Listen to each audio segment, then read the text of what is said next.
নমস্কার, সাফ কথায় আমি আজকে আপনাদের সঙ্গে রয়েছি রূপা এবং আজ আপনাদের সামনে যে বিষয় নিয়ে আলোচনা করব, যে বিষয় আজকে আপনাদের সামনে রাখবো সেটা হচ্ছে গুয়াহাটি মহানগরের যে কৃত্রিম বন্যা, সেই বন্যা তার প্রভাব জনগণের মধ্যে কিভাবে প্রভাব ফেলছে এবং কিভাবে নাকাল হচ্ছে আম জনতা, গুয়াহাটিবাসী কিভাবে বিভিন্ন সমস্যার সম্মুখীন হচ্ছে তা নিয়ে আজকে আলোচনা হবে। কারণ আমরা দেখতে পাচ্ছি গত 2-3 দিনে সামান্য এক পশলা বৃষ্টিতে আমরা দেখেছি গুয়াহাটির শহর একেবারে ডুবে গেছে এবং সে জায়গায় দাঁড়িয়ে গুয়াহাটির যে কৃত্রিম বন্যা, তার ফলে কিন্তু যানজটের ছবি আমরা দেখতে পেয়েছি একেবারে জোড়াবাড় থেকে শুরু করে গুয়াহাটি মহানগরে। আমরা গত 10 বছরের যদি ছবি দেখি, তাহলে গত 10 বছরের যদি ব্যাখ্যা করি, সে তুলনায় গত 2-3 বছরে কিন্তু একেবারে যেন গুয়াহাটির যে সমস্ত এলাকায় এর আগে বন্যা হতো সেগুলোকে ছাপিয়ে গেছে। অর্থাৎ গুয়াহাটি মহানগরের বন্যার পরিধিটা যেন বেড়েই চলেছে এবং জিএস রোডের মতো জায়গায় পর্যন্ত বন্যার ছবি আমরা দেখেছি জোড়াবাটে বন্যার ভয়াবহ রূপ, যার জন্য একেবারে সেখানে ঘন্টার পর ঘন্টা বলা যেতে পারে একেবারে উজান নিম্ন অসমের বাসিন্দারা আটকে পড়েছে যানজটে। এমনকি মেঘালয় থেকে আসা যাত্রীরা যারা যাতায়াত করে নিত্যদিন, তারা পর্যন্ত ঘন্টার পর ঘন্টা না খেয়ে না দিয়ে একেবারে বলা যেতে পারে একেবারে হয়রানির মুখে পড়তে হয়েছে তাদের। ঠিক কেন, এর পেছনে কি কারণ রয়েছে সেটা খুঁজবো এবং বিশেষ করে গুয়াহাটি মহানগরের মধ্যেকার যারা রয়েছেন, যারা আমরা একেবারে সিটির মধ্যে রয়েছি, সিটিবাসী অর্থাৎ শহরবাসী পর্যন্ত বন্যার করাল গ্রাস থেকে রক্ষা তারা পাচ্ছে না এবং যত দিন যাচ্ছে ততই আমরা দেখতে পাচ্ছি বন্যার ভয়াবহ রূপ। এবং ইদানিংকালে যখনই বৃষ্টি হয় মানুষের মনে একটা আতঙ্ক সৃষ্টি হয়, ঘর থেকে বেরোতে তারা ভয় পাচ্ছে, কারণ ঘন্টার পর ঘন্টা যানজটে তো পড়তে হচ্ছে। এমনকি এত স্রোত জলের প্রাণহানি পর্যন্ত হচ্ছে, মৃত্যুর কোলে ঢলে পড়তে দেখতে পাচ্ছি আমরা গত 2-3 বছরে।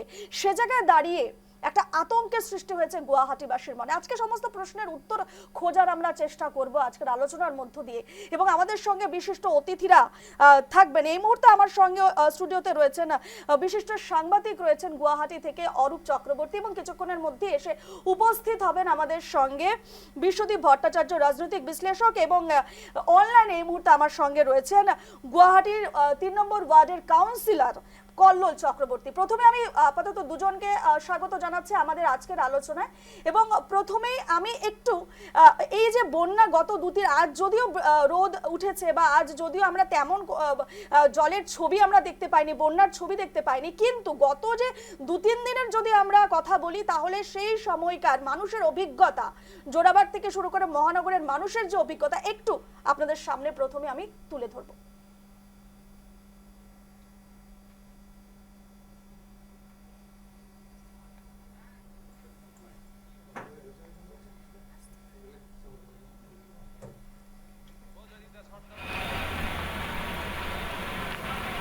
আপনারা দেখছেন যে ছবিগুলো দেখছেন, গত 2-3 দিনের ছবি আমরা দেখাচ্ছি, জোড়াবাটের ছবি দেখাচ্ছি। আমরা দেখতেই পাচ্ছেন কি ভয়াবহ ছবি, সেখানে দেখতে পাচ্ছেন গাড়ি আটকে পড়ছে, বড় বড় গাড়ি সেখানে আটকে পড়ছে এবং একেবারে তারপর দেখতে পাচ্ছেন ডুবে যাচ্ছে গাড়ি এবং এরপর একেবারে দীর্ঘ যানজটের সৃষ্টি হয়, মানুষ একেবারে সমস্যার মধ্যে পড়ে, হয়রানি পোহাতে হয়। শুধু এবারের বন্যার ছবি আমরা দেখাচ্ছি না, এর আগেও আমরা একই ছবি আমরা দেখতে পেয়েছি।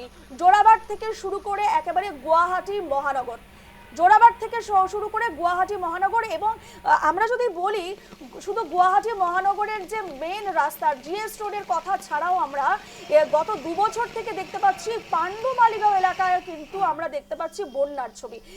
এর আগে কিন্তু আমরা মালিগাঁও পাণ্ডুতে আমরা এই কৃত্রিম বন্যার ছবি দেখিনি, আমরা নবীননগর, তরুণনগর, সেসব জায়গায় আমরা বন্যার খবর আমরা করেছি, কিন্তু গত 2-3 বছরের ছবি একেবারে পাল্টে গেছে, যেন কৃত্রিম বন্যার পরিধিটা দিন দিন যেন বেড়ে চলেছে। অর্থাৎ এর পেছনে ঠিক কি কারণ রয়েছে, আমরা যদি আজকে সেই কারণগুলো ব্যাখ্যা করব এবং তার সমাধানের উপায় খোঁজার আজকে আমরা আলোচনার মাধ্যমে চেষ্টা করব। এই মুহূর্তে আপনাদের দেখাবো গত 2-3 দিনের যে বন্যায় একেবারে বিধ্বস্ত চেহারা নিয়ে এবং তার ফলে সাধারণ মানুষকে, আমজনতাকে ঠিক কি কি সমস্যার মুখে পড়তে হয়েছে একটু আপনাদের সামনে এই মুহূর্তে তুলে ধরবো। 24 घंटा होने वाला है अभी। 8 घंटा। 8 घंटा। हाँ, कहाँ से कहाँ तक? यही गुवाहाटी से বেলতলা আছে ইয়াতে এই ৰাতিপুৱা 6টা বজাৰ পৰা কাম কৰি আছে ৰাস্তা সম্পূৰ্ণ বন্ধ আহিব পৰা নাছিলো আমার রুগী গাড়িতে আছে এটাও বর্তমান রুগী বর্তমান গাড়ীত আছে মই আগবাঢ়ি পানী নিব আহিছোঁ নৰ্মেলি যিটো পাহাৰৰ পানী এইটো বাগৰি আহে নালা নৰ্দমাবিলাক জাম হৈ থাকে কালি আমি আছোঁ 4টা বজাতে আছোঁ 4টা বজাতে মোটামুটি মেইন ৰাস্তাৰ ওপৰত ইমান পানী এই দোকানবিলাক ভাঙি গৈছে পানীৰ কাৰণে সেই 4টাৰ পৰা যিটো জাম আমি গাড়ীৰে মানুহ হয় আমি ৰাতি গাড়ী 12টা 12:30 বজাত পঠাইছোঁ গাড়ী তাৰ আগত এখন গাড়ী হিলিব পৰা নাই আমাৰ খানাপাৰা মেইন হাইৱেৰ ওপৰত এককাল পানী মেইন বস্তুটো পাহাৰৰ পানীখিনি নামি হোৱাৰ কাৰণে আমাৰ এই যান জঁটৰ সৃষ্টি হৈছে ৰাতিপুৱা 3টা বজাৰ লাইনত আছোঁ 3টা বজাৰ পৰা এতিয়ালৈকে আহি আছে আমনি লাগি গৈছেগে আৰু 8টা বজাৰ পৰা ভয়ংকৰ আমিতো আপোনাৰ সেইখিনিৰ পৰা ব্ৰিজৰ হেৰিৰ পৰা খোজকাঢ়ি আহিছোঁ ইমানেই আৰু গোটেই টলি চলি লৈ বাচ্চা লৈ বহুতেই প্ৰব্লেম পাইছোঁ বহুত যাম যেনে তেনেহে আহিছোঁ আৰু ঘৰৰ আমি পাঞ্জাবাৰীৰ পৰা আহিছোঁ বাছ আহি পোৱাই নাই হেল্থ চিটিৰ ওচৰত পাইছে বুলি ক'লে আধা ঘণ্টাৰ আগতে এতিয়া আধা ঘণ্টাৰ পৰা এডোখৰ পোৱাই নাই লখিমপুৰ যাম গাড়ীৰ কাৰণে ৰখি আছে বহুত টাইম হৈ গ'ল গাড়ী আহি পোৱা নাই আহিব পৰা নাই 8টাৰ পৰা ৰৈ আছোঁ शाम को 9 बजे आया हूँ अभी देखिए कि 9 बज गया देख लीजिए कहाँ हम लोग का स्थिति है ड्राइवर लोग को আপনারা শুনলেন স্থানীয় বাসিন্দা অর্থাৎ গুয়াহাটিবাসী থেকে শুরু করে যারা বাইরের থেকে যারা আসেন এবং নিত্যদিন যাত্রীরা যারা আসেন এবং ট্রাক চালক থেকে শুরু করে অটো চালক প্রত্যেকে কিন্তু এই সমস্যার মুখে তাদের পড়তে হয়েছে ঘন্টার পর ঘন্টা যানজটে তাদের একেবারে ব্যতিব্যস্ত অবস্থা বেহাল অবস্থা আমাদের সঙ্গে এই মুহূর্তে এসে উপস্থিত হয়ে গেছেন বিশ্বদীপ ভট্টাচার্য রাজনৈতিক বিশ্লেষক গুয়াহাটি থেকে বিশ্বদীপ বাবুকে এই মুহূর্তে আমি স্বাগত জানাচ্ছি আমাদের আজকের এই আলোচনায় প্রথমে আমি বিশ্বদীপ বাবু থেকেই শুরু করব বিশ্বদীপ বাবু এই যে আমরা ছবিগুলো দেখতে পেলাম গত 2-3 দিনের এবং এটা নতুন কথা নয় যদি আমরা দেখি গত 2-3 বছরে এই ধরনের ছবি কিন্তু আমরা গুয়াহাটি মহানগরের বুকে দেখতে পাচ্ছি জোড়াবাটের যেটা কথা বলবো জোড়াবাটের ছবিও ঠিক একই কথা বলছে এবং এক পশলা বৃষ্টিতেই কিন্তু আমরা দেখতে পাচ্ছি আধ ঘন্টা 1 ঘন্টার বৃষ্টিতেই গুয়াহাটি মহানগরের অবস্থা একেবারে অন্য রূপ নেয় একেবারে বলা যায় সাগর সদৃশ পরিবেশের সৃষ্টি হয় কি কারণ এর পেছনে প্রথমে আমরা কারণটা খোঁজার চেষ্টা করি আজকের আলোচনার প্রথমে দেখুন গুয়াহাটি মহানগর বেসিক্যালি সারাউন্ডেড বাই হিলস যথেষ্ট পাহাড়ে মোড়া এই সুন্দর আমাদের মহানগর গুয়াহাটি এর মধ্যে দেখা যাচ্ছে যে বিগত বছরগুলিতে প্রচণ্ড জোরে বৃষ্টি হচ্ছে এবং পাথর পাহাড় থেকে ভেঙে সমস্ত সিল্ট যেগুলো গুঁড়ো গুঁড়ো পার্টিকলসগুলো পাহাড়ের সিল্ট ব্লক করছে ড্রেনেজ পাইপ এরিয়াগুলোতে silt blockage in drainage pipes and channels প্রথম কথা এখন কথা হচ্ছে গুয়াহাটি মহানগর ডেভেলপমেন্ট অথরিটি যেটাকে আমরা স্ট্যাচুটরি অথরিটি বলি এবং এর সবচেয়ে গুরুত্বপূর্ণ কথা হলো গুয়াহাটি মিউনিসিপ্যাল কর্পোরেশন যেটা গুয়াহাটি মিউনিসিপ্যাল কর্পোরেশন অ্যাক্ট 1969 যেটা ফর্ম হয়েছিল জিএমসি 1971 তারপরে ইলেক্টেড যারা রিপ্রেজেন্টেটিভ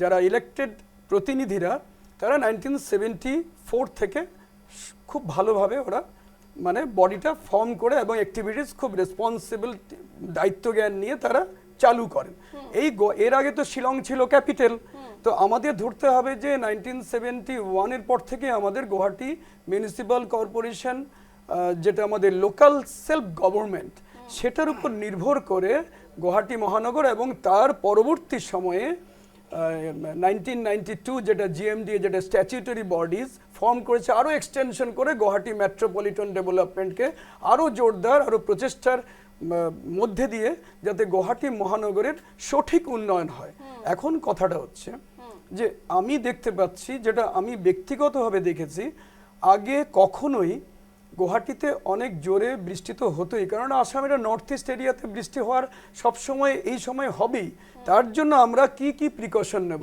একটা কথা হলো ফুটপাত যেগুলিকে সুন্দরভাবে করা হয়েছে সেই ফুটপাতের উপরে মানুষের দোকান দিয়েছে ড্রেন নিচে আছে তারা সচেতন একদম নয় সেই সচেতনতা মেনটেন করার জন্যে গুয়াহাটি মিউনিসিপ্যাল কর্পোরেশনের ইলেক্টেড প্রতিনিধিরা আছেন তারা সঠিকভাবে প্রতিদিন তাদেরকে কষ্ট করতে হবে সচেতনতা আনতে হবে প্লাস্টিক যেটা আমরা বলি বিট প্লাস্টিক পলিউশন এখন যেটা ওয়ার্ল্ড হেলথ অর্গানাইজেশন থেকেও যেটা অনবরত প্রচেষ্টা করেছে ভারতবর্ষে অনবরত প্রচেষ্টা হচ্ছে প্রচণ্ড প্লাস্টিক আমরা যেখানে বাজারে যাচ্ছি যেখানে দোকানে যাচ্ছি প্লাস্টিক ধরিয়ে দেওয়া হচ্ছে কেন প্লাস্টিক ছাড়া অন্য কিছু তারা কি করতে পারছে না? সেলফ এমপ্লয়মেন্টের মধ্যে দিয়ে অনেক ফান্ড আসছে, সেলফ এমপ্লয়মেন্টের মধ্যে দিয়ে আমরা ছোট ছোট যদি স্মল স্কেল ডেভেলপমেন্ট করি, যেটা প্লাস্টিকটাকে বর্জন করে আরও অন্য কিছু যেটা সুন্দর সুন্দর ফাইন কাপড়, যা তার থেকে 1 টাকা করে বেশিই নিক। তো প্লাস্টিক বর্জন, beat plastic pollution, number 1। Number 2 হলো সিল্ট, যেটা ব্লকেজ হচ্ছে পাইপগুলোতে, কারণ সেই পাইপগুলোকে, ড্রেনেজ পাইপগুলিকে যাতে ব্লক না হয় সেজন্য অনবরত গুয়াহাটি জিএমডিএ অ্যান্ড গুয়াহাটি জিএমসিএকে দারুণ প্রচেষ্টা করতে হবে। ওদের সচেতনতা, মানুষের জন্যে সচেতনতা বৃদ্ধি করতে হবে, এবং প্রতিজন ইলেক্টেড যারা প্রতিনিধি আছেন লোকাল সেলফ বডি, তারা কারণ লোকাল বডি আজকের constitutional under 73rd and 74th constitutional amendment অনুযায়ী ইলেক্টেড প্রতিনিধিদের পূর্ণ স্বাধীনতা দেওয়া হয়েছে। তারা কোনো ইন্টারফারেন্স তাদের দরকার নেই, তারা সেন্ট্রাল স্টেট থেকে কোনো ইন্টারফারেন্স আসবে না, তারা নিজেরা প্রজেক্ট সাবমিট করুক, প্রজেক্ট সাজেশন দিক, যাতে ব্লকেজ, যেটা সিল্ট ব্লকেজ হচ্ছে, তাদের ওয়ার্কাররা যারা GMC municipal corporation under GDD Guwahati development department, সেইগুলোকে তাদের কমিশনার আছে, আইএস তারা বসছেন, এদিকে হেডেড বাই দ্য মেয়র আছেন, তারা কন্টিনিউয়াস তারা যদি রিলেন্টলেস প্রচেষ্টা করেন, আমার মনে হয় এই ড্রেনেজ পাইপগুলিতে অনেকটাই ব্লকেজগুলি খুলে যাবে। তৃতীয় কথা হলো গুয়াহাটির মহানগরের 1/3 বা 1/4 এরিয়া হচ্ছে রেলওয়ে অথরিটিস। ফ্লাইওভার যথেষ্ট, আমাদের মাননীয় মুখ্যমন্ত্রী অনেক ফ্লাইওভার উনি আমাদেরকে দিয়েছেন, আমরা অনেক ফ্লাইওভার এবং নর্থ গুয়াহাটি অনেক কানেক্টিভিটির উপরে কানেক্টিভিটি রিভলিউশন করেছেন, ওনাকে অজস্র ধন্যবাদ। কিন্তু সবচেয়ে বড় কথা হয়েছে যে আন্ডারগ্রাউন্ড যেগুলি চ্যানেল, আন্ডারগ্রাউন্ড যেগুলি বড় বড় পাইপ, সেখানে এত ব্লকেজ যদি আরও বাড়ে, it has posed a disconcerting dimension in the Guwahati metropolitan city development area. তার কারণ হলো আরও দিন আসছে, ভয়ঙ্কর পরিস্থিতি হবে। এই জন্যে প্রতিজন এই সমস্ত কিছু যে আন্ডারগ্রাউন্ড যেটা বললেন, ব্রিজের নিচে বা সেতুর নিচে যে আন্ডারগ্রাউন্ড, সেটা দেখার দায়িত্ব তো জিএমসি, দেখার দায়িত্ব অফকোর্স, দেখার দায়িত্ব গুয়াহাটি মিউনিসিপ্যাল কর্পোরেশন অথরিটির, তারা under GDD Guwahati development department, এটা তো অনেক আগে থেকে ছিল। This is a clear constitutional body, কারণ হলো এটা হলো ভারতবর্ষের তৃতীয় সরকার, this is the third government govern by the, কোথাও না কোথাও ডিপার্টমেন্টে একটা গাফিলতি তো রয়েছে, গাফিলতি রয়েছে, কিন্তু ওদেরকে যখন বলা হচ্ছে তখন বলছে এমপ্লয়িজ অভাব। আমি মনে করি contract employee under 1971 contract law হিসাবে অনেক লোককে কন্ট্রাক্ট হিসাবে নেওয়া যায়, পূর্ণ চাকরি না দিলেও কন্ট্রাক্ট হিসাবে অনেককে নেওয়া যায়, সেটা ওরা একটা স্পেসিফিক টাইমের মধ্যে তাদেরকে স্যালারি হোক যা হোক একটা রেমুনারেশন দেওয়া হবে, তা অনুযায়ী প্রতিজন ওরা যদি স্টাফ রিক্রুটমেন্ট করে আন্ডার কন্ট্রাক্ট ল হিসাবে, আমার মনে হয় এদেরকে প্রচেষ্টা করলে অনেকটা সুফল পাওয়া যাবে। তৃতীয় কথা হলো, আমার মনে আছে পাণ্ডুতে যখন একবার প্রচন্ড ফ্লাড হয়েছিল, জল কোন দিক দিয়ে যাবে? জল যাবে যে ড্রেনের জায়গা দিয়ে মানুষ ভাবে যে এইখানে আমি যদি আরেকটু অকুপাই করতে পারি। তারপরে হচ্ছে বিগত বছরগুলিতে আমি দেখেছি যে অনেক জায়গা যেগুলিতে ড্রেন যেত, সেগুলো নানা নর্দমার সাইডে তারা বলছে এটাতে ল্যান্ড, এখানে আমরা জমি কিনেছি, আমরা জমি কিনলে তো বিভিন্ন বিল্ডিং হচ্ছে, এদেরকে পারমিশন দিল কে? এখন এই পারমিশনের কথাটা যদি আমি আসতে চাই তাহলে অনেক বড় কাহিনী হবে, কারণ পারমিশনটা দেখুন আজকে অথরিটির থেকে জিএমডিও ফুল রেসপন্সিবল, জিএমসিও ফুল রেসপন্স, তারা যদি সার্ভে না করে, আজকে দেখুন ট্রেস ম্যাপ, আমি অনেক জায়গায় মালিগাঁও এবং অনেক জায়গায় দেখেছি 2007-08 ড্রয়িং অর্থাৎ trace map of the land এখনো কারেন্ট স্ট্যাটাস দিয়ে 2007-এর ট্রেস ম্যাপটাকে তারা এখনো সাইন করে সেই বিল্ডিং পারমিশন দিয়ে দিচ্ছে। আজকের কারেন্ট স্ট্যাটাস, আজকের কারেন্ট যে স্ট্যাটাস আছে, আজকে স্ট্রেস ম্যাপ কেন জিএমসি বা জিএমডিএ করতে পারছে না? সার্ভের একটা বিষয় একটা রয়েছে, হ্যাঁ, সেগুলি- সার্ভের একটা বিষয় রয়েছে বর্তমান জায়গায় দাঁড়িয়ে। একেবারে আমি অরূপদার কাছে আসবো। অরূপদার যে বিষয়টি নিয়ে আজকে আলোচনা হচ্ছে, আমরা গত 10-12 বছরের যদি প্রেক্ষাপট আলোচনা করি, বেশি পেছনে আমি যাচ্ছি না, সেই জায়গায় দাঁড়িয়ে আজকের যে মহানগর গুয়াহাটির যে অবস্থা, বর্ষাকালের বৃষ্টিতে যে আমাদের ভুক্তভোগী হতে হচ্ছে, আম জনতা থেকে শুরু করে প্রত্যেকে কেউ এই বিপদ থেকে কেউ বাঁচার উপায় নেই। এই মুহূর্তে আমরা যে ছবিগুলো দেখতে পাচ্ছি, সে জায়গায় দাঁড়িয়ে বৃষ্টি এলে সকলের মনে আতঙ্ক, কি করে বাড়ি ফিরবে।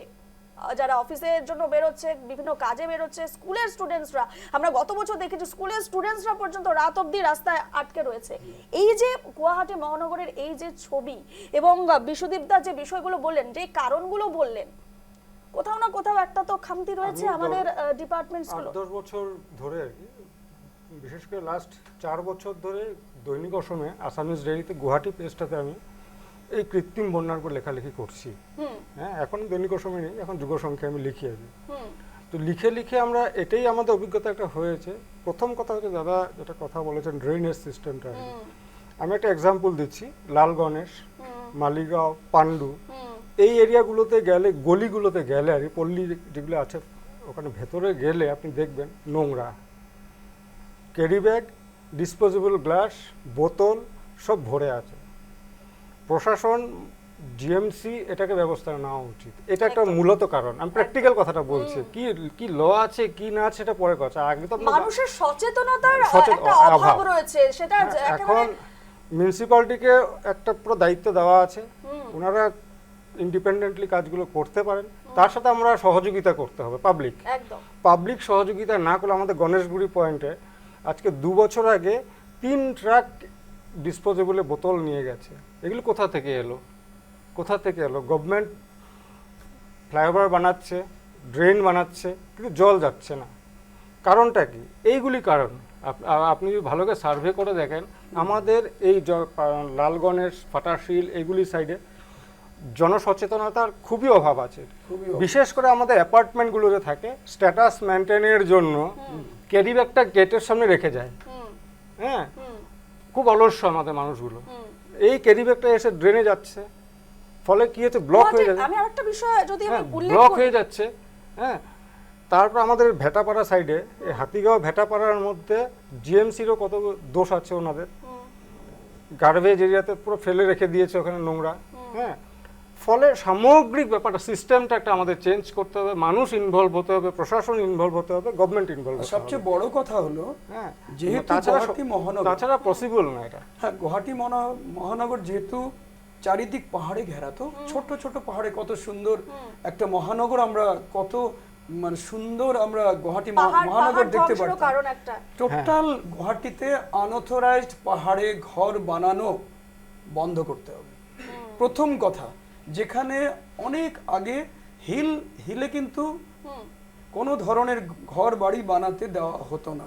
এটা বলাটা আমি বাধ্য হয়ে বলছি যে আজকে কি পরিস্থিতিতে, দেখুন ন্যাচারাল ক্যালামিটিস, আজকে কখন কত জোরে বৃষ্টি আসবে সেটা কেউ বলতে পারে না। এটা আমরা মানুষ, আমরা উপরওয়ালার উপরে নির্ভরশীল। আজকে এতটুকু তো আমরা করতে পারি যে স্ট্রিক্ট অ্যাডমিনিস্ট্রেশন। গত বছর একজন মহিলা, অত্যন্ত আমি দুঃখিত এবং মর্মাহত, যে গত বছর চারিয়ালিতে, যে আমাদের মেইন চারিয়ালি, পান্ডু চারিয়ালি, উপর দিয়ে ফ্লাইওভার কত সুন্দর, নিচে এতটা স্টর্ম ওয়াটারে ওনাকে ভাসিয়ে সমস্ত ড্রেনও তো বুঝতে পারিনি পেছনে ছিল, তো পুরো স্টর্ম ওয়াটারে ডুবিয়ে নিয়ে তার টোটাল জিএমডিএ কষ্ট করেছে, জিএমসি কষ্ট করেছে, তাদের ভিতর থেকে আনার জন্য ভেকাম পাইপ ইউজ করেছে, কিন্তু আর বাঁচানো গেল না, সঠিক ডেড বডি নিয়ে বেরোলো। এটা গত বছরের কাহিনী।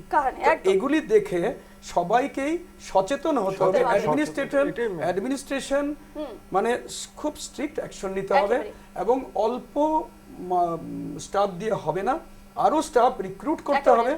যে রিক্রুট দিয়ে তারা কন্ট্রাক্ট আসবো বিশ্বদীপ এই বিষয়ে আসবো আমরা, যেহেতু আমাদের সঙ্গে এই মুহূর্তে গুয়াহাটির 3 নম্বর ওয়ার্ডের কাউন্সিলর আমাদের সঙ্গে রয়েছেন কল্লোল চক্রবর্তী। কল্লোল দা, আপনার কাছে আসবো, আপনি একটা ওয়ার্ডের কাউন্সিলর, সে জায়গায় দাঁড়িয়ে পান্ডু এলাকাটা আপনার এরিয়ার মধ্যেই পড়ছে, পান্ডু এলাকাটা তো আপনার নিয়ন্ত্রণে রয়েছে।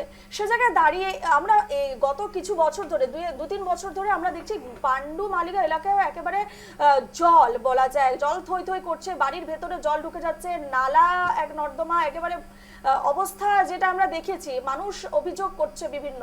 সে জায়গায় দাঁড়িয়ে এই যে সরকারের তরফ থেকেও তো অর্থ বরাদ্দ হয় বা বিভিন্নভাবে ড্রেনেজ সংস্কারের নামে বিভিন্ন অর্থ বরাদ্দ হচ্ছে, অথচ পরিস্থিতি তেমন কোনো পরিবর্তন আমরা দেখিনি। গত 2 বছরের পর এবছরও কিন্তু আমরা একই ছবি দেখতে পাচ্ছি মালিগাঁও, পান্ডু এই ধরনের এলাকার। আপনার এলাকার যদি কথা আমি জানতে চাই, তাহলে ঠিক কি কি পদক্ষেপ নেওয়া হচ্ছে এই কৃত্রিম বন্যা প্রতিরোধের ক্ষেত্রে? দেখুন, প্রথম কথা হচ্ছে যেই সমস্যার কথাগুলো আমরা এতক্ষণ আলোচনা করছি সেটা সত্যিই সমস্যা। যদি পান্ডু মালিগার কথা বলা হয়, আমাদের নীলাচল পাহাড় থেকে প্রচন্ড বৃষ্টি হওয়ার ফলে যে জলগুলো নেমে আসে, দেখবেন সেই জলের সঙ্গে প্রচুর লাল মাটি মিশানো কাদা নেমে আসে।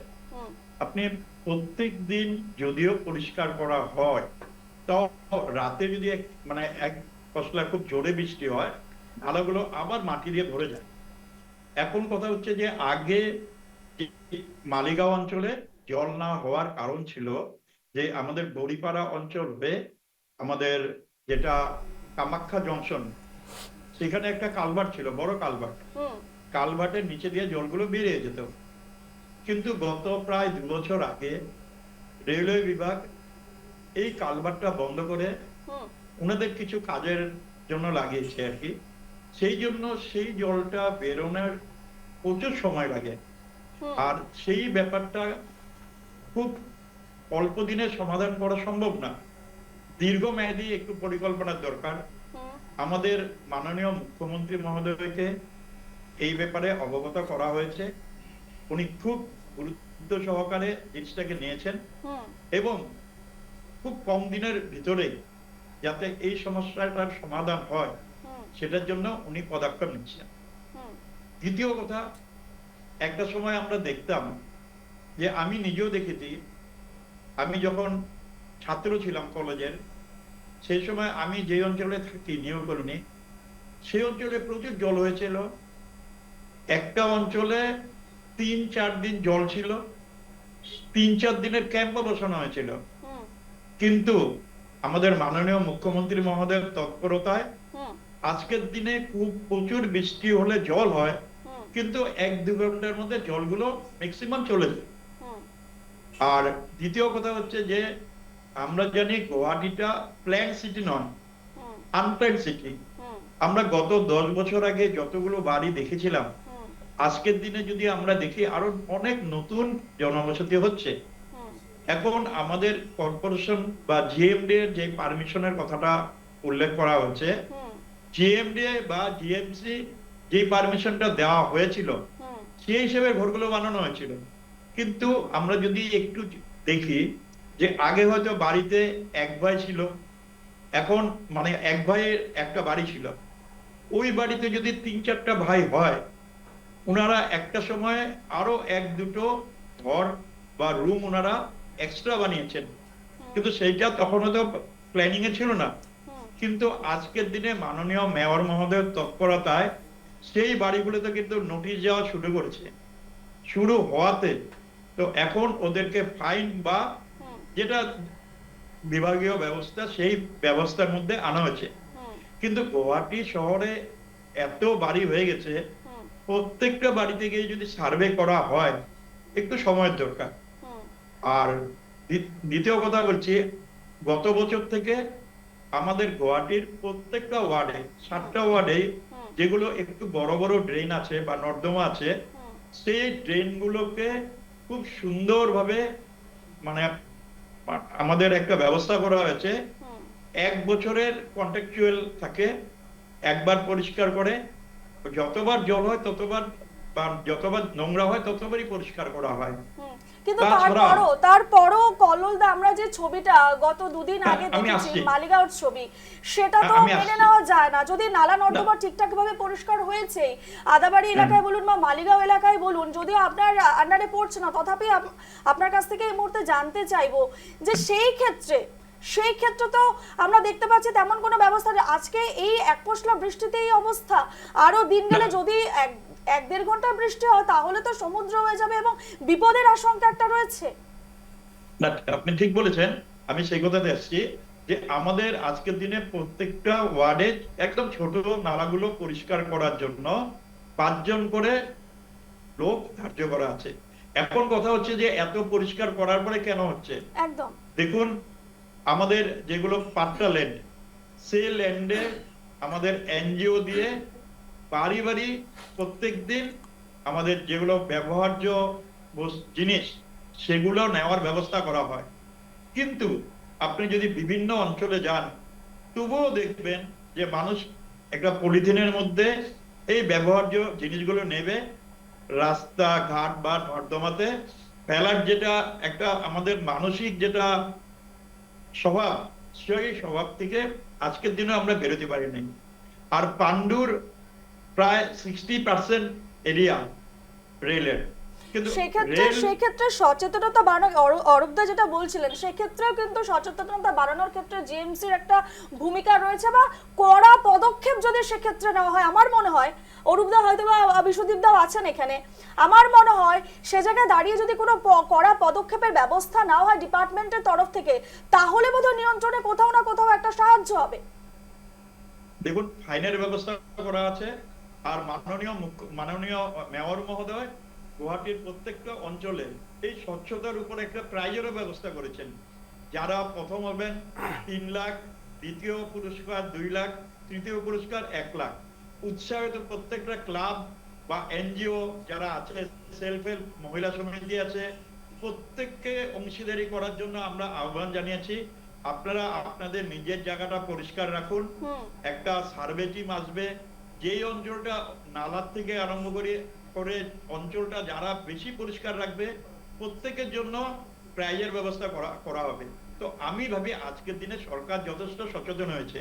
আমরা দেখেছি, আপনি উল্লেখ করেছেন আপনারা, যে গত 2-3 দিন আগে যতবার বৃষ্টি হয়েছে সত্যি জল হয়েছে, কিন্তু আমাদের মাননীয় মন্ত্রী গুয়াহাটি উন্নয়ন বিভাগের শ্রী কৌশিক রায় মহোদয়, আমাদের মাননীয় মেয়র মহোদয় বা আমরাও প্রত্যেক দিন প্রায় দিনই সকাল 6টার আগে বা রাত্রেও আমরা গিয়ে মালিগাঁও চারেলি বা প্রত্যেকটা অঞ্চলে উপস্থিত থেকে জলগুলো কিভাবে বের করা যায় তার জন্য কিন্তু আমরা যথেষ্ট চেষ্টা চালাচ্ছি। তো আমার মনে হয় আর একটু সময় পেলে হয়তো এই যেগুলো সমস্যা আজকের দিনে দেখতে পাচ্ছি নিশ্চয়ই সমাধান হবে। বেশ আপনারা সকলের সঙ্গে থাকুন। আজকের আলোচনার বিষয় হচ্ছে গুয়াহাটির কৃত্রিম বন্যা এবং তার ঠিক কি কারণ এবং এর ঠিক কি সমাধান হতে পারে, তা নিয়ে আমরা আলোচনা করছি। আমাদের সঙ্গে বিশিষ্ট অতিথিরা রয়েছেন, রাজনৈতিক বিশ্লেষক রয়েছেন বিশ্বদীপ ভট্টাচার্য, রয়েছেন বিশিষ্ট সাংবাদিক অরূপ চক্রবর্তী, এবং রয়েছেন ওয়ার্ড নাম্বার 3-এর গুয়াহাটির কল্লোল চক্রবর্তী কাউন্সিলর, তিনিও রয়েছেন আমাদের সঙ্গে। তবে আমরা যদি কারণ খুঁজছি আজকে, আরো একটি প্রধান কারণ, আমার সঙ্গে অরূপদা রয়েছেন না, বিশিষ্ট সাংবাদিক। অরূপদা, এই যে কৃত্রিম বন্যার, গুয়াহাটি মহানগরের কৃত্রিম বন্যার একটা কারণ যদি আমরা দেখি তাহলে পাহাড় খনন নয় কি? এবং যদি আমরা জোড়াবাটের ছবি দেখাই, জোড়াবাটে ভয়ঙ্কর ছবি গত 2-3 দিন আমরা দেখেছি। একেবারে নর্থ ইস্টে, উত্তর পূর্বের বিভিন্ন যাত্রীরা পণ্যবাহী বাস থেকে, পণ্যবাহী গাড়ি থেকে শুরু করে যাত্রীরা তারা আটকা পড়ে গেছে। উজান অসম থেকে আসা যাত্রীরা আটকে পড়েছে, হ্যাঁ, নিম্ন অসম থেকে আসা যাত্রীরা, মেঘালয় থেকে আসছেন, ত্রিপুরার বরাক উপত্যকা, সমস্ত যাত্রীদের একটাই এই পথ জোড়াবাট দিয়ে তাদের আসতে হয়। সে জায়গায় দাঁড়িয়ে এই যে প্রধান এই রাস্তা, এই যে হাল, যে ছবি এই মুহূর্তে আমি দেখাচ্ছি, এই হাল, কোথাও না কোথাও তো পাহাড় খননের একটা বিষয় রয়েছে। পাহাড়ের ধারণ ক্ষমতাটা কমে যাচ্ছে, ফ্র্যাঙ্কলি স্পিকিং আর কি। আর এর ফলে এই পাহাড়ের জলটা আর কি আমাদের গুয়াহাটির দিকে ঢুকছে, আর জোড়াবাটের এই সমস্যাটা সৃষ্টি হচ্ছে। আর এই সমস্যার ফলে কি হচ্ছে, আগরতলা, হ্যাঁ, বরাক ভ্যালি সাফার করতে হচ্ছে, মিজোরাম সাফার করতে হচ্ছে, মণিপুর সাফার করতে হচ্ছে। পণ্যবাহী ট্রাকগুলো যাচ্ছে না, যাত্রীরাও আটকে পড়ছে, অ্যাম্বুলেন্স আটকে পড়ছে। সবচেয়ে বড় কথা অ্যাম্বুলেন্স। পরশুদিন আমার এক বন্ধুর দিদি রাত 2টোর সময় নগাঁও গিয়ে পেয়েছে আর কি, আটকে গেছে জোড়াবাটে আর কি এই ফ্লাডে। তারপরে কিছু ট্রাফিক জ্যাম হয়ে গেছে গিয়ে। তো government, Meghalaya government, Assam government মিলে যদি এই অবৈধ খননটা আর কি, আমি জানি না, USTM নামে একটা সংস্থা আছে আর কি, ইউনিভার্সিটি আছে, ওই ইউনিভার্সিটির এগেনস্টে যদি একটা ঐক্যবদ্ধভাবে যদি একটা পদক্ষেপ নেয়, আমার মনে হয় ফ্রুটফুল হবে। নর্থ ইস্টার্ন স্টেটগুলো বেঁচে যাবে। সামান্য অল্প জায়গার জন্য লাখস অফ পিপল সাফার করতে হচ্ছে আর কি। আজকে আপনি দেখুন বরাক ভ্যালি মানুষ খুব সাফার করতে হচ্ছে ওই দিক দিয়ে গাড়িগুলি পাস না হওয়ার জন্য। মিজোরামেও, মণিপুর, ত্রিপুরা, সমস্ত সাফার করতে হচ্ছে। যদি আজকে মেঘালয় গভর্নমেন্ট, আসাম গভর্নমেন্ট এবং সেন্ট্রাল গভর্নমেন্ট তিনজন ত্রিপাক্ষিক বৈঠক করে এই যে অবৈধ খননটাকে যদি বন্ধ করা যায়, তাহলে কিছুটা হলো জোড়াবাটের সমস্যাটা সমাধান হবে বলে আমি ভাবি এখন। একেবারে বিশ্বদেব বাবু এই ক্ষেত্রে কি বলবেন? মেঘালয় থেকে নেমে আসা জলের জন্যই কি এই অবস্থা? না, অরূপদা কথাটা ঠিকই বলেছেন যে USTM আমি যেটা শুনেছি, I am given to understand, যেখানে ওরা যেটা খনন করছে সেটা বৈধ কি অবৈধ আমি জানি না, তবে এরকম পরিস্থিতিতে এই পর্যায়ে যেখানে একটাই কানেক্টিভিটি আছে, যেখানে নর্থ ইস্টের একটাই কানেক্টিভিটি রোড মেনটেন করছে, যেখানে ফ্রেট অপারেশনস, আপার আসাম, নর্থ ইস্ট, মেঘালয়, মণিপুর, মিজোরাম একটা দিক দিয়েই তারা আসছে, এখানে এত বড় সমস্যাটা কেন সরকারি অথরিটি যারা আছে আইদার এই খনন কার্যের অল্টারনেটিভ ব্যবস্থা নেওয়া উচিত।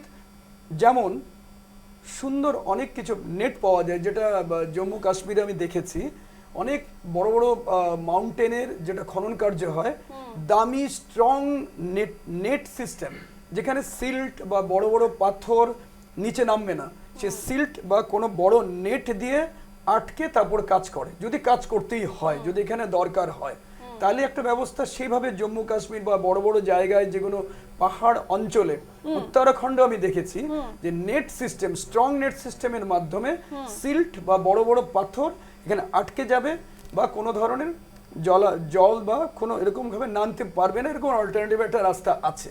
বড় engineering, heavy engineering system. Number 2, যদি অবৈধ খনন হচ্ছে সেটার জন্য কিন্তু সরকার এখন যেটা লোকাল বডিজ বা যদি GMD এর আওতায় পড়ে, আমি জানি না GMD এর আওতায় পড়ছে, GMC এর আওতায় পড়ছে না মেঘালয় গভর্নমেন্টের আওতায় পড়ছে না GDDর আন্ডার পড়ছে, কিন্তু যারাই হোক সরকারকে সচেষ্ট হতে হবে যে পরবর্তী অবস্থা কিন্তু মোটেই ভালো যাবে না, সেখানে তাদের আইদার স্টপ করে দেওয়া উচিত। আর এই বিশেষ করে এই রেইনি সিজনে, যখন ঠান্ডার দিন হলো কথা ছিল, এই যে সময়টা অতিবৃষ্টি, যেখানে যে কোনো মুহূর্তে যে কোনো ভয়ঙ্কর পরিস্থিতি হতে পারে, সেই সময়টাতে ওদের খননটা বন্ধ করে অল্টারনেটিভ ব্যবস্থার মাধ্যমে সেখানে উন্নতি সম্ভব। আর যদি সরকারি প্রচেষ্টা বা আমাদের ইলেক্টেড প্রতিনিধিরা যারা আছেন তারা যদি এটাকে বিশেষভাবে চেষ্টা করে এবং আমাদের তার সাথে সরকারের সাথে মানুষের, যেহেতু আমরা ডেমোক্রেসিতে, গণতান্ত্রিক পদ্ধতিতে আমরা তৃতীয় সরকার ফর্ম করি, যেখানে সেন্ট্রাল বা স্টেটকে আমরা কোনো ইন্টারফারেন্স হচ্ছে না, যেখানে লোকাল বডিজই হলো মেইন প্রায়োরিটি অফ দ্য তৃতীয় সরকার, থার্ড গভর্নমেন্ট যেটাকে বলা হয়, তিসরি সরকার যেটা বলা হয়, under 73rd and 74th constitutional amendment of the government of India in the year 1992, 1992 সালে সেই সময় এটাকে সঠিক ইমপ্লিমেন্ট করা হয়েছিল, যাতে ফুল পাওয়ার লোকাল বডির হাতে দেওয়া হয়, যেখানে কোনো স্টেট গভর্নমেন্ট, কোনো সেন্ট্রাল গভর্নমেন্ট এটাকে ইন্টারফেয়ার করবে না।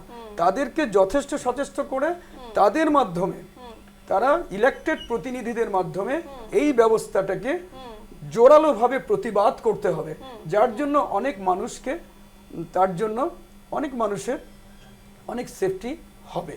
এছাড়া তো কোনো রাস্তা আমি দেখছি না। একেবারে আমাদের সঙ্গে যেহেতু একজন প্রতিনিধি হিসেবে কল্লোলদা রয়েছেন, কল্লোলদা, এই যে বিষয়টা, যে জোড়াবাটের যে ইস্যুটা, এটা আজকের বিষয় নয় বা এবারের বিষয় নয়, আমরা গত বেশ কিছু বছর ধরে এই জোড়াবাটের এই ছবিটা আমরা দেখে আসছি, ভয়ঙ্কর ছবি বলাই যেতে পারে, এবং একই ছবি প্রত্যেকবার একই ছবি প্রত্যেকবার, এবং বলা যেতে পারে দিন দিন যেন আরো ভয়াবহ রূপ নিচ্ছে। সে জায়গায় দাঁড়িয়ে অরূপদা কিছুক্ষণ আগে একটা কথা বলেছেন, যদি দু রাজ্যে মেঘালয় এবং অসম সরকার মিলে যদি এর একটা সমাধান সূত্র বের করে কোথাও না কোথাও এ কিছু একটা সুরাহা হতে পারে, আম জনতা এর থেকে রক্ষা পাওয়ার একটা সম্ভাবনা রয়েছে, কি বলবেন? আমি যতটুকু জানি ইউএসটিএমটা মেঘালয় গভর্নমেন্টের আন্ডারে, তথাপি মেঘালয় থেকে যে জলটা ডাইরেক্ট চলে আসছে চুরি পার হয়ে এটা যাতে আরেকটা লাইনে চলে যায় সেটারও কাজ শুরু হতে চলেছে। মাননীয় মুখ্যমন্ত্রী মহোদয়ের তৎপরতায় এই কাজটা অতি শীঘ্র শুরু হবে বলে আমার জানা আছে। আর যেহেতু ইউএসটিএমটা আমাদের আয়ত্তায় পড়ে না, সেজন্য সেই ক্ষেত্রে পারিষদ হিসেবে বা জিএমসি হিসেবে আমরা কোনো হস্তক্ষেপ করতে পারছি না। বেশ বেশ, আরো একটি বিষয় আমরা যদি দেখি, সচেতনতার কথাই কিছুক্ষণ আগে হচ্ছিল, তো সচেতনতা বৃদ্ধির ক্ষেত্রে আমি অরূপদার কাছে আসবো। অরূপদা, আপনি এই বিষয়ে অনেক লেখালেখি করেছেন, অনেক বছর ধরে লেখালেখি করছেন, এবং আমরা এর আগেও এ নিয়ে গত বছর আমরা এই কৃত্রিম বন্যা নিয়ে, গুয়াহাটির কৃত্রিম বন্যা নিয়ে আমরা আলোচনা করছি। শুধু মালিগাঁও পাণ্ডু নয় বা শুধু জোড়াবাট নয়, এছাড়াও আমরা এর আগে যখন দেখেছি নবীননগর, তরুণনগর, এই সমস্ত যে এলাকাগুলো সবসময় আমরা দেখেছি বন্যার করাল গ্রাসে। এটা তো একদিনের সমস্যা নয়, তাহলে তো একটা বড় সমস্যা কোথাও না কোথাও রয়েছে। আনপ্ল্যান সিটি, কিন্তু এটাকে কিভাবে, এর থেকে কিভাবে বের হওয়া যায়, এর তো একটা সমাধান সূত্র বের করা যেতেই পারে। দেখুন, আমি প্রথমে বলেছি জনসচেতনতা খুব দরকার। গভর্নমেন্ট, যেই গভর্নমেন্টই আসুক না কেন, আজকে আগে ফ্ল্যাটটা বেশি হতো, এখন হয়তো অল্প কম হয়। যেই জায়গায় হয় সলিড ফ্ল্যাট হয়, তার মানে সলিড হয়ে যায়। কিন্তু তবুও যদি জনগণের যদি সহযোগিতা না থাকে তাহলে কোনো লাভ হবে না। আমি অল্প কিছুক্ষণ আগে আপনাদের বললাম যে ওই যে অ্যাপার্টমেন্টের সামনে ক্যারি ব্যাগটা যদি ফেলে আসে, সেই ক্যারি ব্যাগটা এসে ড্রেনে যদি যায়, তাহলে কীভাবে সমাধান হবে সেটা? এগুলো মানে প্রবলেমগুলো সলভ করতে হবে। জিএমসি কঠোর হতে হবে, হ্যাঁ, প্রয়োজনে সিসি ক্যামেরা লাগানোর ব্যবস্থা করতে হবে। জিএমসির আন্ডার সিসি ক্যামেরা যদি লাগায়, সেই CC camera time to time monitoring করতে হবে। হ্যাঁ, কোন এরিয়াতে কীভাবে ক্যারি ব্যাগ ফেলানো হচ্ছে ডাস্টবিনের উপরে, ঠিক আছে, সেগুলি কঠোর একদম দৃষ্টি রাখতে হবে, জিএমসির দায়িত্ব। আদারওয়াইজ যদি এগুলি হাজার প্ল্যান করুক, লাভ হবে না। 2-3 বছরের মধ্যে গুয়াহাটির আরও ভয়ঙ্কর অবস্থা হবে না, ভয়াবহ অবস্থা হবে গুয়াহাটির, যেটা নাকি আমরা কন্ট্রোল করতে পারবো না। আর এটার জন্য আমরাই দায়ী হব আমাদের জন্য আর কি। গভর্নমেন্টকে আমরা সব ক্ষেত্রে আমরা দায়ী করে লাভ নেই। আমি দেখেছি বিভিন্ন সময়ে জুরোডেও ফ্ল্যাট ছিল, আগে জুরোডে হতো, এখন হ্যাঁ ভয়ঙ্কর ফ্ল্যাট হলো। জুরোর তিনালির সামনে একটা গাছ ছিল, ওখানে একটা মেয়ে পড়ে গেছিলো আর কি, বয়স্ক মানুষটা পড়ে গিয়ে মারাও গেছিলো। তখন থেকে গুয়াহাটির ফ্ল্যাট আমি আজকের দিনে দেখছি। কিন্তু আমি বিশেষ করে কয়েকটা মালিগাঁও, পাণ্ডু, এদিকে হচ্ছে ফাটাশিল, লাল গণেশ, গণেশগুড়ি, উলুবাড়ি, রেহাবাড়ি, হ্যাঁ, সাইকেল ফ্যাক্টরি, এই জায়গার লোকের মধ্যে জনসচেতনতার খুবই অভাব আছে। এখানে কোনো প্ল্যান করে লাভ নেই, কোনো রকম কিছু করে পাবলিক সহযোগিতা করতে হবে, জিএমসি স্ট্রং হতে হবে, তবে গিয়ে সমস্যাটার সমাধান হবে। কারণ ড্রেনের ভেতরে যদি মাংসর টুকরা যদি থাকে, তো কীভাবে জল যাবে? একদমই, হ্যাঁ, ড্রেনের ভেতরে যদি ডিসপোজেবল গ্লাসের টুকরো থাকে, কিভাবে যাবে জল? পাস হতে পারবে না জল। হাজার ফ্লাইওভার বানাক, হাজার ড্রেন বানাক, কোনো লাভ হবে না এগুলোতে। কোনো টাকা দিয়েও লাভ হবে না, আর কোনো পুরস্কার, আমি দাদা খারাপ পাবেন না, পুরস্কার দিয়েও লাভ হবে না আর কি। হ্যাঁ, তাহলে জনসচেতনতাটাই মেন। আর সেই জনসচেতনতা গড়ে তোলার জন্য ক্ষেত্রে যেন জিএমসি উদ্যোগ নেয়, সেটাই আমি আহ্বান জানাচ্ছি আর কি। বিশ্বজিৎদা, জনের সচেতনতা জন্য, অসচেতনতার জন্যই, মানে অর্থাৎ জনগণের অসাবধানতা, অবহেলা বা যে যাই এই মুহূর্তে যে বিষয়গুলো উঠে আসছে, সেক্ষেত্রে জনগণ কোথাও না কোথাও দায়ী, নাকি এর পেছনে ডিপার্টমেন্টেরও একটা বড় দায়িত্ব রয়েছে? কি বলবেন, মানে কি মেসেজ দিতে চাইবেন আমাদের গুয়াহাটিবাসীকে, বা যদি ডিপার্টমেন্টের কোথাও কিছু করার রয়েছে, কি বলবেন? গণসচেতনতা এটা খুবই দরকার, এটা গুরুত্বপূর্ণ অঙ্গ অব দ্য গণতান্ত্রিক পদ্ধতিতে, ডেমোক্রেসিতে গণসচেতনতা খুবই দরকার। যদি মানুষ সচেতন হয়, তাহলে অটোমেটিক্যালি ইলেক্টেড প্রতিনিধিরা ওটা কাজ করতে সক্ষম হবেন এবং অ্যাডমিনিস্ট্রেশনও তখন সচেতন হবে। এটা একটা পয়েন্ট।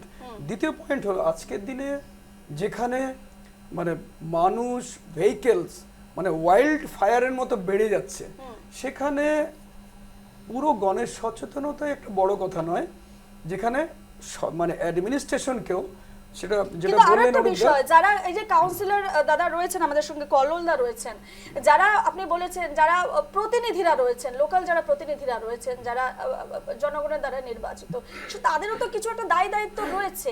যেসব এলাকার কথা আমরা বলছি, যেসব ওয়ার্ডের কথা আমরা বলছি, সেখানের কাউন্সিলরের দ্বারা তো যথেষ্ট দায়িত্ব রয়েছে। নিশ্চয়ই, যেখানে ইলেক্টেড প্রতিনিধি সরকার থেকে এবং ফাইন্যান্স কমিশন অফ ইন্ডিয়া থেকে, প্ল্যানিং থেকে, নীতি আয়োগ থেকে, সর্বত্রই ইলেক্টেড প্রতিনিধিদের তৃতীয় সরকারে যারা ইলেক্টেড লোকাল বডিজ, এটা ভারতবর্ষের মানে সিভিলাইজেশনের সভ্যতার প্রথম অঙ্গই হলো গণতান্ত্রিক পদ্ধতিতে গ্রাসরুট লেভেল অফ দ্য পলিটিক্সের সবচেয়ে বড় অঙ্গ হলো তৃতীয় সরকার, যেটা লোকাল সেলফ গভর্নমেন্ট, যেখানে বলাই হচ্ছে সেলফ গভর্নমেন্ট, যেটা ব্রিটিশরাও কিন্তু প্রিভেন্ট করতে পারেনি। লর্ড রিপনও যেটা বলা হয় father of the local self government.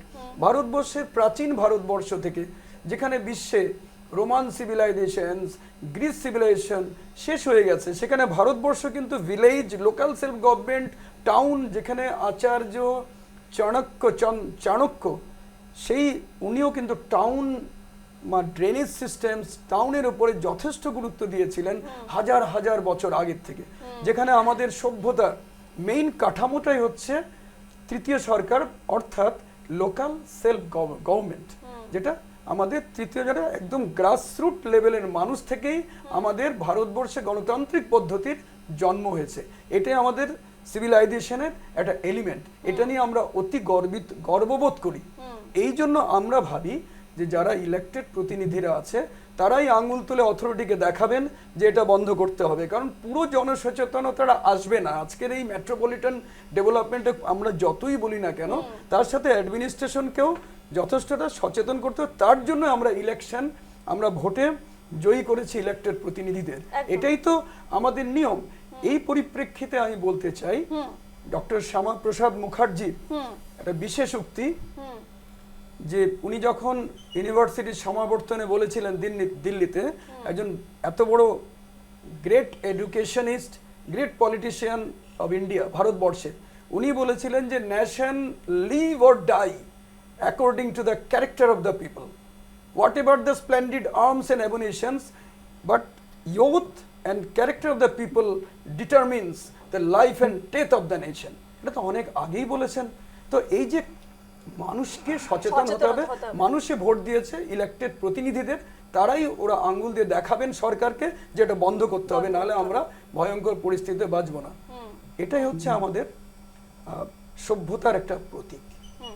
সেই হিসেবে কল্লোলদা, আপনাদের যে ওয়ার্ডগুলো আছে, আমি একটা ওয়ার্ডের কথা বলবো না কল্লোলদা, গুয়াহাটি মহানগরের যে সমস্ত ওয়ার্ডের কথায় যদি আমি টেনে আনি, তাহলে কি সেই হিসাবে সকলেই তারা তাদের নিজের দায়িত্ব পালন করছে? দেখুন, গুয়াহাটি আমি গুয়াহাটির এই যে বাণীটা, সেই বাণীটা আমরা গুয়াহাটির 60 ওয়ার্ডসের পার্ষদরা প্রত্যেকে নিজ নিজ অঞ্চলের বাসিন্দাদেরকে নিয়ে আমরা বিভিন্নভাবে মিটিংও করেছি। প্রত্যেকটা ওয়ার্ডে আমরা আমাদের নিজেদের অঞ্চলের প্রচুর মানুষকে নিয়ে একটা হোয়াটসঅ্যাপ গ্রুপ করা আছে, সেখানে প্রতিনিয়ত আমরা এই সমস্যাগুলোর কথা বলি, আলোচনা করি। কিন্তু সবচেয়ে বড় কথাটা কি হচ্ছে, যেহেতু গুয়াহাটি একটা মেট্রো সিটি, এখানে প্রচুর লোক কিন্তু প্রত্যেক দিন গুয়াহাটিতে আসা যাওয়া করে। অনেক লোক আমরা জানি, আমাদের অঞ্চলেও কিছু কিছু লোক আসে, একদিন দুদিন থাকে বা আবার তারপরে চলে যায়। আমি ভাবি যারা প্রত্যেক দিন বা এক দুদিন থেকে গুয়াহাটির থেকে আবার চলে যান, উনাদের হয়তো এই জায়গাগুলোর প্রতি তেমন দায়িত্বশীলতা থাকে না। এই যে যেই সমস্যাগুলোর কথা আমরা বলছি, আমরা জনপ্রতিনিধি হিসাবে কয়েকদিন আগে আমরা আমাদের মাননীয় মেয়র মহোদয়ের সঙ্গে আমরা বসেছিলাম, বসে আমরা একটা আলোচনা করেছি। আলোচনা করে এই সমস্যাগুলো সমাধানের জন্য আমরা আমাদের মাননীয় মুখ্যমন্ত্রী মহোদয়কে কথাগুলো জানিয়েছি। আপনারা জানলে হয়তো একটু হলেও আনন্দিত হবেন যে মাননীয় মুখ্যমন্ত্রী মহোদয়ের নির্দেশনায় এবং আমাদের বিভাগীয় মন্ত্রী মাননীয় কৌশিক রায় মহোদয়ের তৎপরতায় আজকে জিএমডিএ, জিএমসি, রেল কর্তৃপক্ষ সবাইকে মিলে একটা খুব সুন্দর সভা হয়েছে। সেই সভায় আমরা এখানে যে কথাগুলো আলোচনা করছি সেই কথাগুলো সম্বন্ধে বিস্তৃত আলোচনা হয়েছে এবং মাননীয় মন্ত্রী মহোদয় প্রত্যেকটা বিভাগকে অনুরোধ করেছেন যে প্রত্যেকটা বিভাগ যাতে উনাদের যা যা করণীয় সেই কাজগুলো অতি সততার সঙ্গে খুব সিরিয়াসলি যাতে সম্পন্ন। আমি আশা রাখবো যে আগন্তুক মানে খুব কম দিনের মধ্যেই যদি প্রত্যেকটা বিভাগ একটু দায়িত্ব নিয়ে কাজগুলো করে, তবে আমি মনে করি যে আমাদের গুয়াহাটির যে সমস্যা সেই সমস্যাটা 100% না হলেও 70-80% মানে পূর্ণতা লাভ করবে। যে একটু আগে আমরা আলোচনা করলাম নবীননগর, অনিলনগর, কিন্তু আজকের দিনে গত 10 বছর আগে অনিলনগর বা নবীননগরে যতটুকু মানে জল হতো আজকের দিনে কিন্তু জল একটু কমে যায় বা হলেও খুব কম সময় থাকে। তাই এখন হচ্ছে কি একটা জায়গার থেকে প্রবলেম যেটা সমস্যা আছে সেই সমস্যাটা সলভ করার সঙ্গে সঙ্গে আরেকটা জায়গায় নতুন করে সমস্যাটা হচ্ছে। সেই জন্য একসঙ্গে বিভিন্ন অঞ্চলে সমস্যা হওয়াতে একটু আমাদের সময় দরকার হচ্ছে। তথাপি আমি আশা রাখবো যে কিন্তু খুব অল্প দিনের মধ্যে আমরা এই সমস্যা থেকে পরিত্রাণ পাবো। অর্থাৎ আপনি আশ্বস্ত করছেন, কিন্তু আমাদের জনসাধারণকে সচেতন হতে হবে এবং আমাদেরকে সাহায্য করতে হবে। অর্থাৎ আপনি আশ্বস্ত করছেন আগামী যে বর্ষা আসবে সেখানে মানুষ নির্বিঘ্নে নির্দ্বিধায় বিনা আতঙ্কে তারা ঘর থেকে বেরোতে পারবেন এবং গুয়াহাটির ছবিটা পাল্টে যাওয়ার একটা সম্ভাবনা রয়েছে বর্ষায়। সেটি আমাদের চেষ্টা থাকবে। বেশ বেশ, বিশ্বদীপ বাবু কি বলবেন? হ্যাঁ, আমি তো সেটাই বলছি যে আমার 3 নম্বর ওয়ার্ডের কাউন্সিলর মাননীয় কল্লোল চক্রবর্তী যেটা বলেছেন, তারা প্রচেষ্টা করছেন এবং খুব কম সময়ের মধ্যে ওনারা একটা আশ্বস্ত করছেন পাবলিককে, সেটা সত্যি প্রশংসনীয়। আর আরও যাতে আমাদের প্রতিজন প্রতিনিধিরা সেই সচেষ্ট হয়ে তারা যাতে সার্ভে রিপোর্ট এবং তাদের প্রতি মাসের যেটা পারফরমেন্স অ্যাপ্রাইজাল রিপোর্ট সেটা সাবমিট করুন ওপরে, যে কি কি হচ্ছে। এমনি শুধু বললেই হবে না, কনস্টিটিউশনালি রিটেন ইন রাইটিং এগুলো অবস্থা প্রতিটা মাসে যাতে অ্যাডমিনিস্ট্রেশন ফিডব্যাক যাতে পায় যে রিটার্ন ইনফরমেশন কি কি কাজ হচ্ছে।